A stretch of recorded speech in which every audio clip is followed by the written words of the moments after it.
नमस्कार, मैं आपका दोस्त संतोष कुमार आपके अपने YouTube चैनल संतोष स्टडीज एकेडमी में आपका स्वागत है। हम लोग आज उत्तर प्रदेश पुलिस भर्ती परीक्षा से संबंधित सामान्य हिंदी का प्रीवियस ईयर पेपर सॉल्व करेंगे। तो चलिए क्लास की शुरुआत करते हैं। आज का पहला प्रश्न है, सन 1968 ईस्वी में किस साहित्यकार को ज्ञानपीठ पुरस्कार मिला था? ज्ञानपीठ पुरस्कार की शुरुआत 1965 ईस्वी में हुई थी और पहला जो ज्ञानपीठ पुरस्कार मिला था पहला ज्ञानपीठ पुरस्कार मिला था जीएस कुरूप को मिला था। जीएस कुरूप को मिला था। ये मलयालम भाषा के लिए मिला था, इनको मलयालम भाषा के लिए। ज्ञानपीठ पुरस्कार ये 22 भाषाओं में दिया जाता है। जो संविधान की 8वीं अनुसूची में, संविधान की जो 8वीं अनुसूची में 22 भाषाएं शामिल है, उन्हीं 22 भाषाओं में ज्ञानपीठ पुरस्कार दिया जाता है। 1968 ईस्वी में ज्ञानपीठ पुरस्कार सुमित्रा नंदन पंत को दिया गया। सुमित्रा नंदन पंत को दिया गया। और जो 56वां ज्ञानपीठ पुरस्कार है, इसे 2021-22 में दिया गया है। इसको नीलमणि फुकन को दिया गया। नीलमणि फुकन को दिया गया। और 57वां ज्ञानपीठ पुरस्कार, 57वां ज्ञानपीठ पुरस्कार दामोदर मोजा को दिया गया। दामोदर मोजा को दिया गया। तो इस प्रकार जो सुमित्रा नंदन पंत हैं, इन्हें 1968 ईस्वी का ज्ञानपीठ पुरस्कार दिया गया। तो इसमें ऑप्शन सी सही है। अब अगले प्रश्न पर चलते हैं। अगला प्रश्न कह रहा है कि दिए गए वाक्य के लिए अनावश्यक प्रसर्गों को हटाकर सही वाक्य छांटें। वह छत पर से नीचे को गिर पड़ा। जो ये वाक्य दिया हुआ है, इसमें से जो गलत प्रसर्ग लगे हैं उनको हटाकर सही वाला टिक करना है। तो पहला कह रहा है, ये ऑप्शन कहता है कि वह छत पर नीचे को गिर पड़ा। अब यहाँ को नहीं होगा, तो इसलिए ये गलत है। दूसरा कह रहा है वह छत से नीचे गिर पड़ा। आगे देखते हैं कि वह छत से नीचे को गिर पड़ा। और डी कह रहा है कि वह छत पर नीचे गिर पड़ा। तो इसमें देखिए यहाँ पर लिखा है कि वह छत से नीचे गिर पड़ा। तो जो ऑप्शन बी है यही हमारा सही है। लिखा है कि वह छत से नीचे गिर पड़ा। तो इस प्रकार इसमें ऑप्शन बी सही है। अब अगले प्रश्न पर चलते हैं। अगला प्रश्न कह रहा है कि कोई आया था, इस वाक्य में कौन सा सर्वनाम भेद का प्रयोग हुआ है? यहाँ पर कहा है। तो यहाँ जो कोई शब्द है, मतलब कि जैसे अब कोई आया था तो राम आया था कि रहीम आया था कि मोहन आया था, कोई पता नहीं है कि कौन आया था। तो इसलिए जो कोई शब्द है ये अनिश्चयवाचक शब्द है, यानी कि ये अनिश्चयवाचक सर्वनाम है। तो इसीलिए जो ये पूरा वाक्य बन रहा है ये अनिश्चयवाचक बन रहा है। तो यही पूछ रहा है कि सर्वनाम भेद का प्रयोग हुआ है। किस सर्वनाम का भेद का प्रयोग हुआ है? तो अनिश्चयवाचक सर्वनाम का प्रयोग हुआ है। इसमें ऑप्शन डी सही है। अब अगले प्रश्न पर चलते हैं। अगला प्रश्न कह रहा है कि निम्नलिखित वाक्य में आए खाली स्थान के लिए सही शब्द चुनिए। वाक्य है, उद्यमी कभी भी हाथ पर नहीं बैठते हैं, वह कुछ करके ही दिखाते हैं। अब ये जो रिक्त स्थान है वहाँ पर जो सबसे उचित शब्द है या सबसे सही शब्द है उसको भरना है। तो यहाँ पर लिखा है सामान रखे। पढ़ते हैं सेंटेंस को कि उद्यमी कभी भी हाथ पर सामान रखे नहीं बैठते हैं। ये स्पष्ट बैठ नहीं रहा है भाई, ये गलत है। बी देख लेते हैं कि उद्यमी कभी भी हाथ पर पैसे रखे नहीं बैठते हैं। ये भी कुछ स्पष्ट नहीं है। आगे कह रहा है सी कि उद्यमी कभी भी हाथ पर हाथ धरे नहीं बैठते हैं। हाँ, ये भाई सही बैठ रहा है, ऑप्शन सी। तो इसलिए ऑप्शन सी सही होगा कि उद्यमी कभी भी हाथ पर हाथ धरे नहीं बैठते हैं, वह कुछ तो कुछ करके ही दिखाते हैं। इसमें ऑप्शन सी सही है। अब अगले प्रश्न पर चलते हैं। अगला प्रश्न कह रहा है कि निम्नलिखित में कौन सा गुणवाचक विशेषण नहीं है। देखिए, विशेषण वो शब्द होता है, विशेषण वो शब्द होता है जो संज्ञा और सर्वनाम की विशेषता बताता है। तो विशेषण किसे कहते हैं? विशेषण वह शब्द होता है जो संज्ञा और सर्वनाम की विशेषता बताता है। जैसे, और जो विशेषण है, विशेषण के 4 भेद हैं। 4 भेद कौन कौन है? सबसे पहले है सार्वनामिक विशेषण। अच्छा, सार्वनामिक विशेषण कौन होता है? सार्वनामिक विशेषण वो विशेषण होता है जो सर्वनाम से बनते हैं। जैसे यह, वह, इनको जो इससे बनते हैं वह सार्वनामिक विशेषण कहलाते हैं। जब सर्वनाम संज्ञा के साथ आ जाए तो वहां जो सर्वनाम प्रयुक्त होगा वो विशेषण के रूप में आएगा, उन्हीं को सार्वनामिक विशेषण कहते हैं।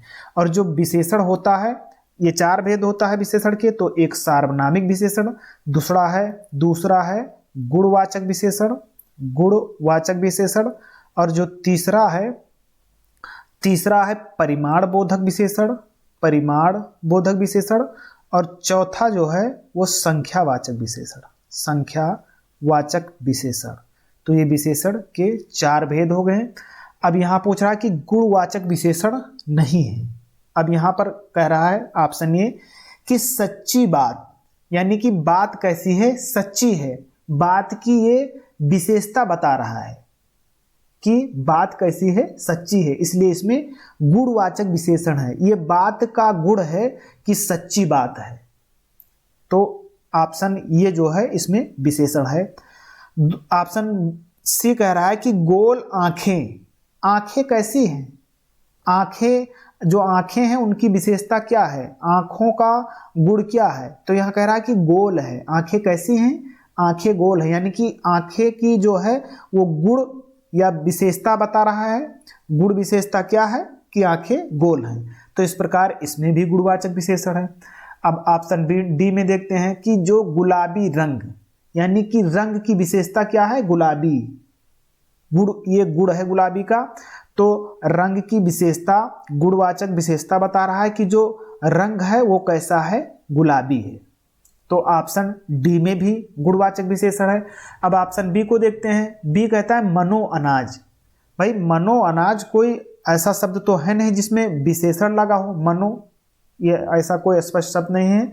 तो इसलिए जो ऑप्शन बी है ये गलत, मतलब सही है कि ये पूछ रहा है गुणवाचक विशेषण नहीं है। तो मनो अनाज गुणवाचक विशेषण नहीं है। इस प्रकार अब हम आगे चलते हैं। अगला प्रश्न कह रहा है कि निम्न में से पुष्टि मार्गीय भक्ति संप्रदाय की स्थापना किसने किया था? तो जो वल्लभाचार्य थे, इन्होंने पुष्टि मार्गीय भक्ति संप्रदाय की स्थापना की थी। ऑप्शन डी सही है। अब अगले प्रश्न पर चलते हैं। अगला प्रश्न ये अपठित गद्यांश है। इस पूरे गद्यांश को पढ़कर इनके बाद हमें 5 प्रश्न मिलेंगे जिनके उत्तर इस गद्यांश के हिसाब से हमें देना पड़ेगा। गद्यांश को पढ़ लेते हैं। लिखा है कि भाषा में लिंग विषयक चिंतन की परंपरा बहुत पुरानी है और भारतीय परिप्रेक्ष्य में पाणिनि, यहाँ पर पाणिनि, और ग्रीक में अरस्तु से ही चली आती है। इस चिंतन में 2 पक्ष हैं, उभर कर आते हैं। लिंग प्राकृतिक है अथवा सुविधानुसार है, सादृश्य पर आधारित है अथवा विसंगतियों पर आधारित है। तब से लेकर चली आती इस परंपरा में 17वीं सदी में बिना कारण के व आदतन प्रयोग का पहलू जुड़ गया और अर्नाल्ड और लाट ने इसे इस रूप में लिया।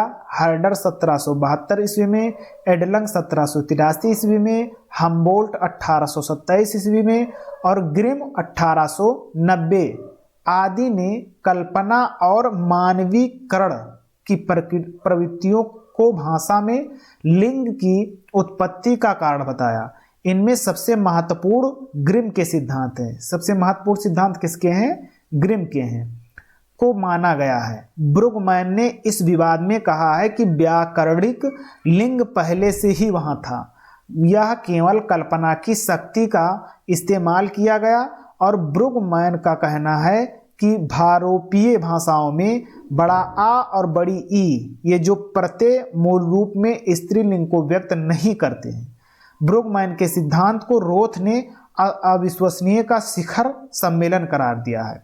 यह बहस चलते चलते जब संरचनावादी ब्लूफील्ड तक आई तो उन्होंने कहा कि भाषा में लिंग का प्रयोग यादृच्छिक होता है और संस्कृत के व्याकरण में लिंग निर्धारण के लिए जो आधार माने गए हैं उनमें सबसे ऊपर किसको रखा गया है, तो उनमें सबसे ऊपर अर्थ को रखा गया है। लिंग अर्थ के अनुसार निर्धारित होते हैं। यदि ऐसा है तो समानार्थी या पर्यायवाची भी उसी लिंग के होने चाहिए थे, क्योंकि वह अर्थ के आधार पर ही एक समान संबंध रचनाओं में रखे जाते हैं, पर ऐसा नहीं है। अब ये गद्यांश हो गया। अब गद्यांश को हमने पढ़ लिया। अब जो उसके बाद 5 प्रश्न हैं उनको गद्यांश के हिसाब से हल करना है। पहला प्रश्न है कि निम्न में से कौन सा कल्पना और मानवीकरण की प्रवृत्तियों को भाषा लिंग की उत्पत्ति का कारण मानता है।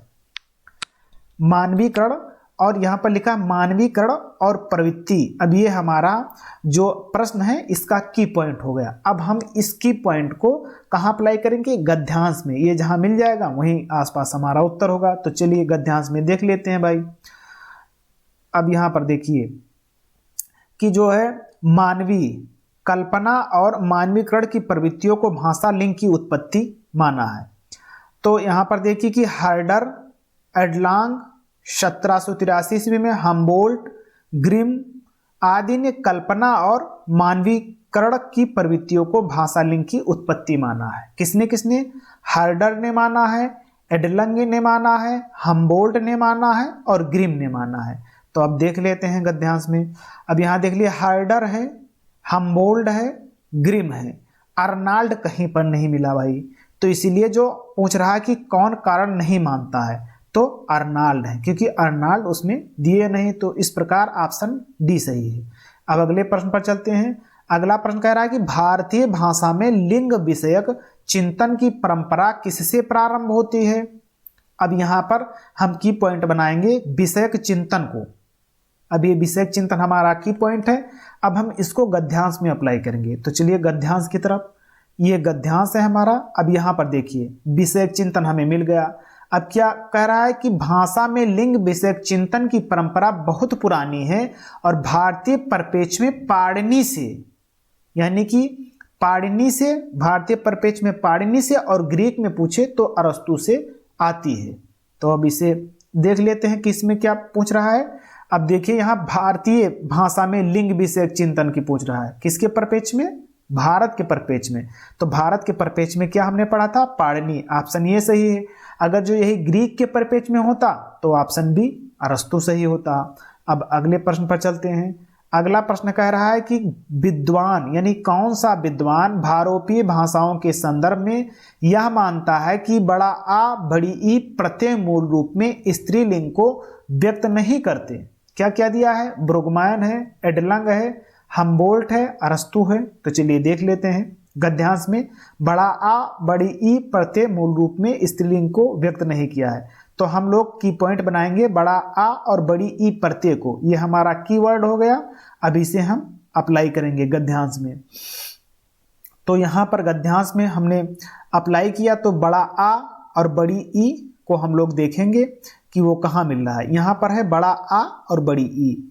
ये बड़ा आ और बड़ी ई प्रत्यय मूल रूप में स्त्रीलिंग को व्यक्त नहीं करते हैं। किसने कहा? यहाँ है ब्रुगमैन का कहना है कि भारोपीय भाषाओं में बड़ा आ और बड़ी ई प्रत्यय मूल रूप में स्त्रीलिंग को व्यक्त नहीं करते। तो इसमें कौन आया? ब्रुगमैन। अब ब्रुगमैन को हम वहाँ सही कर देंगे। तो इसमें क्या है? ब्रुगमैन। ऑप्शन ये सही है। अब अगले प्रश्न पर चलते हैं। अगला प्रश्न कह रहा है कि निम्न में कौन सा विद्वान भाषा में लिंग का प्रयोग यादृच्छ मानता है। भाषा में लिंग का प्रयोग यादृच्छ मानता है। रोथ मानता है या हर्डर मानता है या ब्रुगमैन मानता है या ब्लूमफील्ड मानता है। तो हम यहाँ यादृच्छ मानता है, इसको कीवर्ड बनाएंगे यादृच्छ को।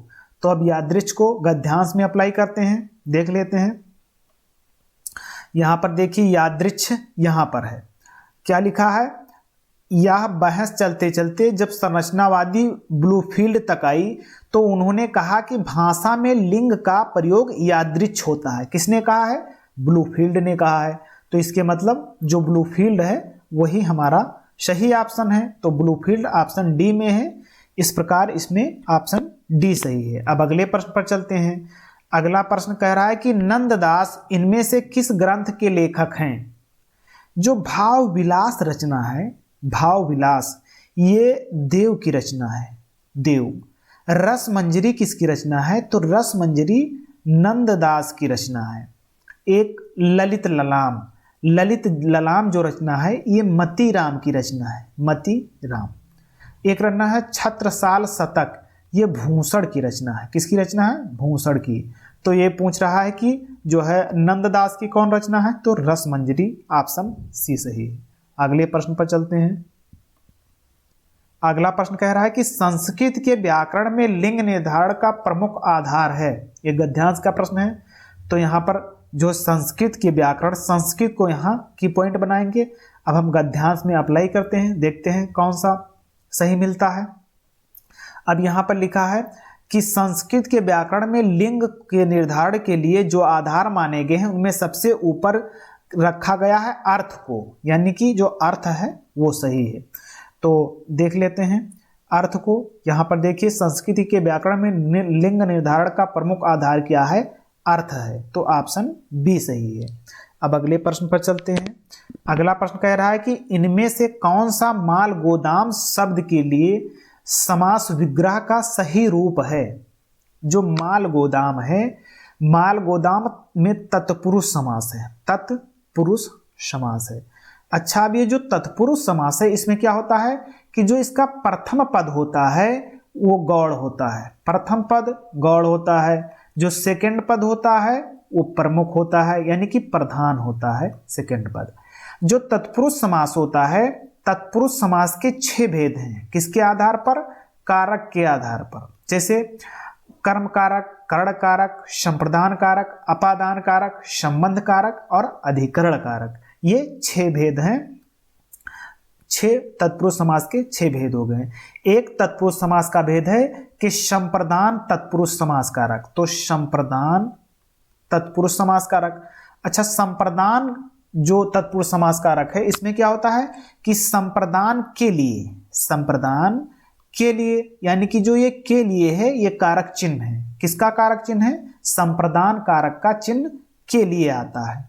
अब चलते हैं इसमें देख लेते हैं। ये कहता है माल गोदाम। अब माल गोदाम का समास विग्रह का सही रूप क्या होगा?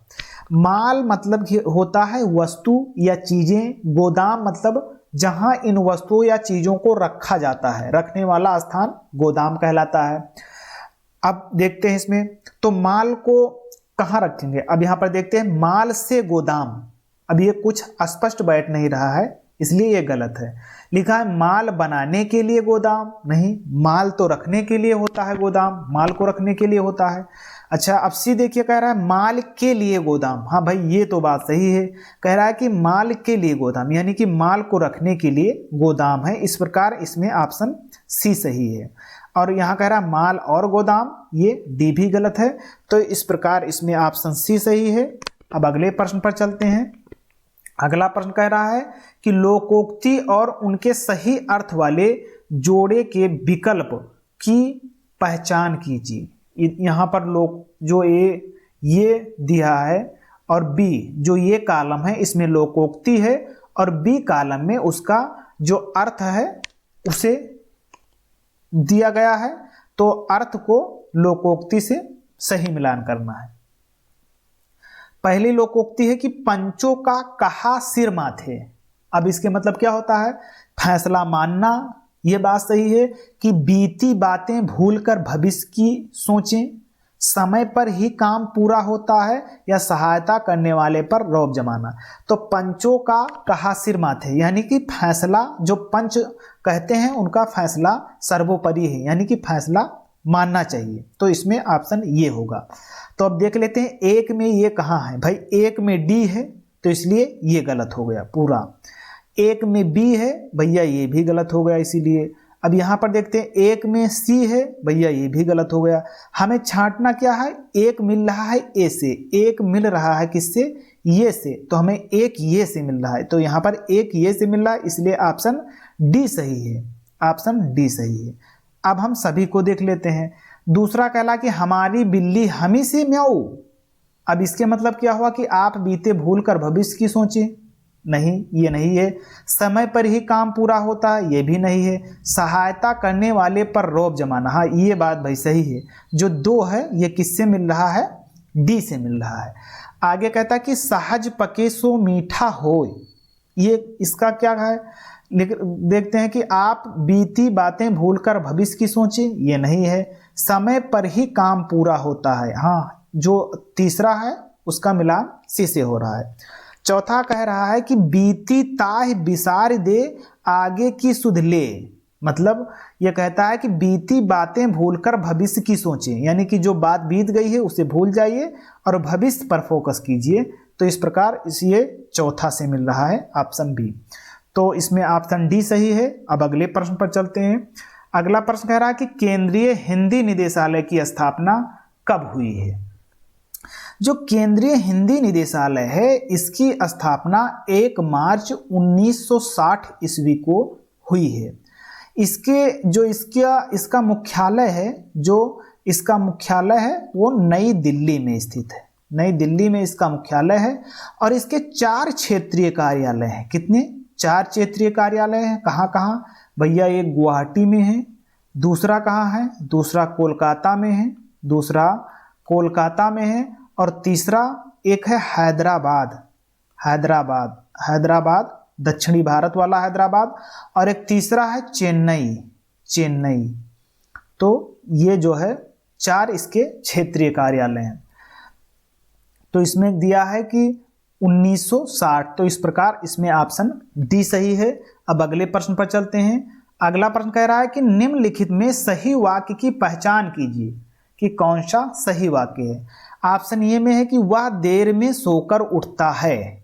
आप कोई व्यक्ति है जो देर में सोकर उठता है तो उसके लिए आप कौन सा सेंटेंस यूज करेंगे, ये दैनिक जीवन से प्रयोग करके देख सकते हैं आप। तो लिखा है वह देर में सोकर उठता है, ये बात सही हो सकती है। चलिए आगे देखते हैं कि वह देर के साथ सोकर उठता है। भाई यहाँ तो साथ वाली कोई बात नहीं, इसलिए जो साथ लगा है इसके लिए ये पूरा कथन गलत है। आगे देखते हैं कि वह देर तक सोकर उठता है। जनरली हम सब यही बोलते हैं कि वह देर तक सोकर उठता है, वो डेली का काम है। तो इस प्रकार इसमें ऑप्शन सी सही है, ऑप्शन सी सही है। इसको भी देख लेते हैं, वह देर को सोकर उठता है, नहीं ये भी गलत है। तो जो ये प्रश्न है इसमें ऑप्शन सी सही है। अब अगले प्रश्न पर चलते हैं।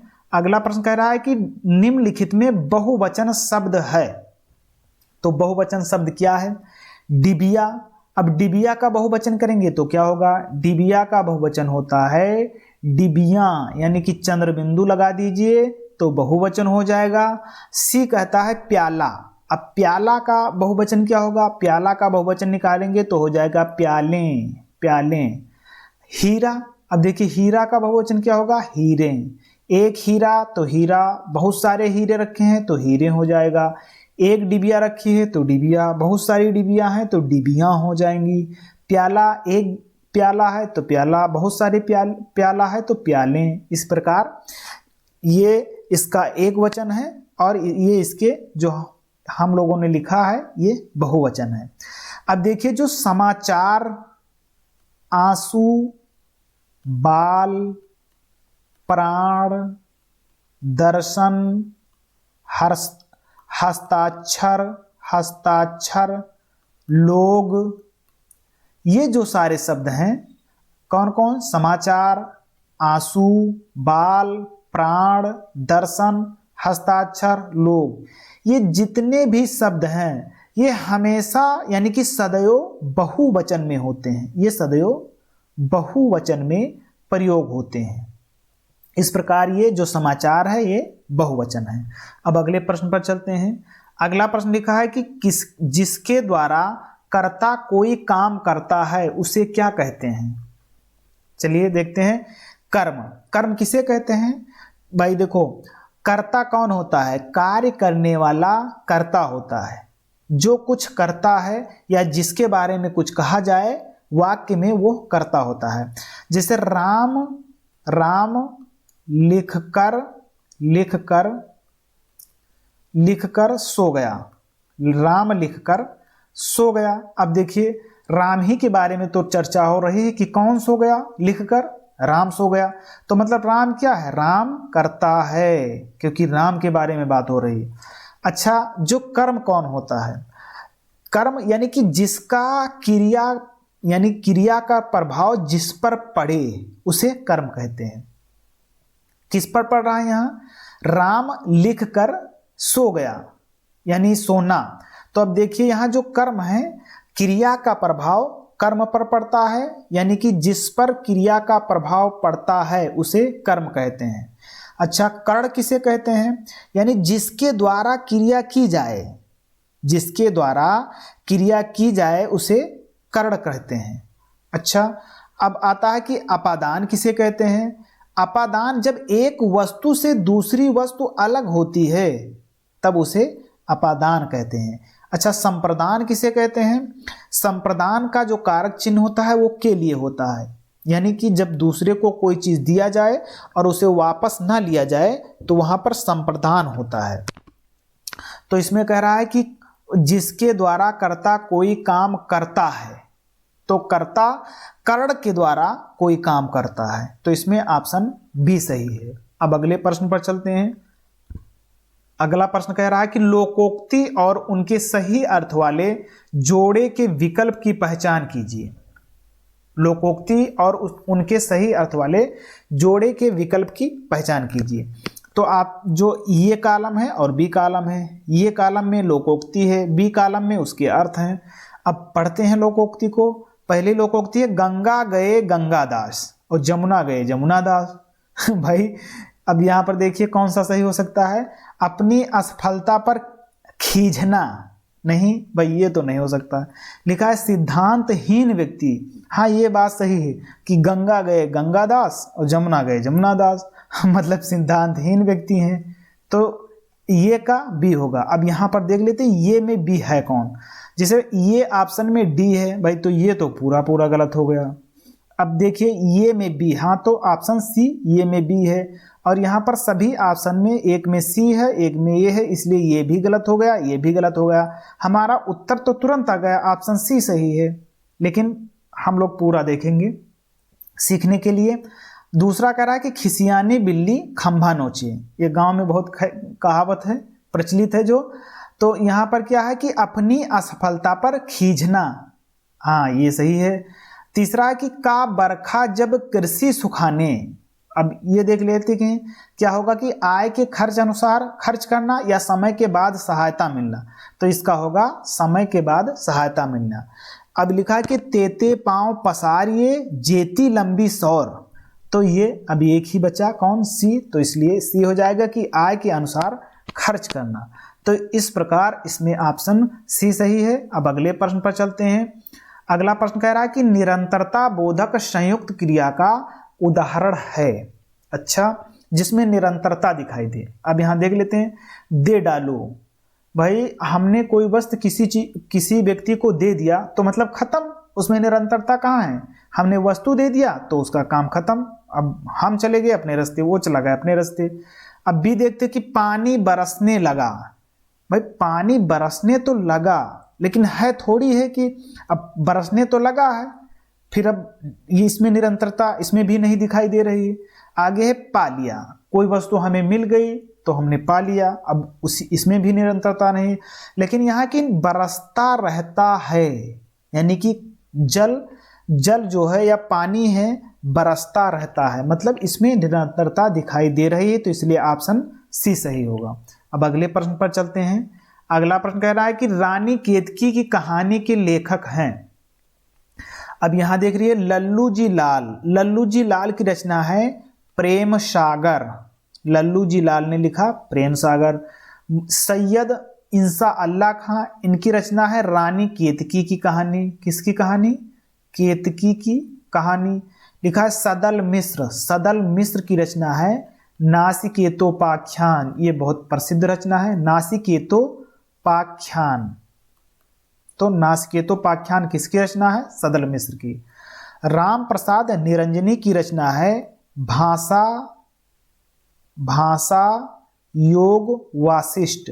वासिष्ठ, तो भाषा योग वासिष्ठ, ये राम प्रसाद निरंजनी की रचना है। अब यहाँ पूछ रहा है रानी केतकी की कहानी, तो रानी केतकी की कहानी इंसा अल्लाह खां की रचना है। ऑप्शन बी सही है। अब अगले प्रश्न पर चलते हैं। आज की क्लास पूरी हुई और क्लास देखने के लिए धन्यवाद। क्लास पसंद आई हो, अच्छी लगी हो, आपकी जानकारी में इम्प्रूव हुआ हो तो क्लास को लाइक कीजिए और चैनल को सब्सक्राइब करें, बेल आइकन को दबाएं ताकि समय से क्लासें मिलती रहें।